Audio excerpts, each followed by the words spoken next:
इस गतिविधि में हम फ्लेमिंग के वाम हस्त नियम के बारे में जानेंगे कि उसका उपयोग कैसे करते हैं। फ्लेमिंग के वाम हस्त नियम के अनुसार जब किसी चालक को, ये हमने कोई चालक लिया हुआ है, लोहे का है, जब किसी चालक में से विद्युत धारा प्रवाहित की जाती है और उसे किसी चुंबकीय क्षेत्र में रखा जाता है, तब उसके ऊपर एक बल लगता है और इसके ऊपर जो बल लगता है उसकी दिशा को पता करने के लिए हमारे पास है फ्लेमिंग का वाम हस्त नियम। अब जानते हैं कि क्या हमेशा इसको ऐसे ही दिशा में रखना है, ऐसे रखना है, या ऐसे रख सकते हैं, कैसे रख सकते हैं, उसके बारे में भी हम जानेंगे। पर सबसे पहले जानते हैं कि जो इस पे ऊपर बल लगेगा, अगर मान लीजिए इस दिशा में पड़ा है, अगर इसके ऊपर जो बल लगेगा वो किस दिशा में लगेगा, तो वो देखते हैं।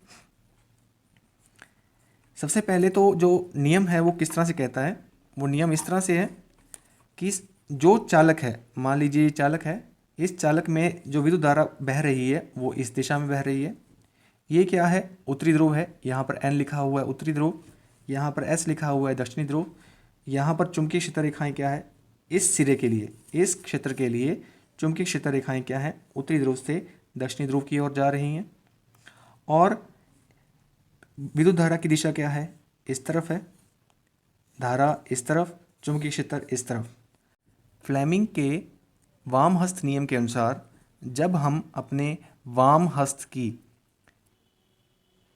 तर्जनी उंगली, मध्य उंगली और अंगूठे को इस तरह से पकड़ें, इस तरह से मोड़ें कि उनके बीच 90 का कोण बने, 90 का कोण बने। और देखिए इस तरह से अंगूठे और इस उंगली के बीच में भी 90 का कोण बन रहा है। तब हम अपने हाथ की उंगलियों को इस तरह से मोड़ लें कि हमारे हाथ की जो मध्य उंगली है वो विद्युत धारा की दिशा में हो, तर्जनी उंगली, ये वाली तर्जनी उंगली ये चुंबकीय क्षेत्र रेखा की दिशा में हो। तब यह अंगूठा जो अंगुष्ठ होता है वो बल की दिशा में इंगित करता है, मतलब बल की दिशा को बताता है। दोबारा बताते हैं, जैसे उदाहरण लेकर यही वाला, यहाँ पर विद्युत धारा की दिशा किधर थी, इस तरफ थी, और चुंबकीय क्षेत्र रेखाओं की दिशा किधर थी, इधर थी।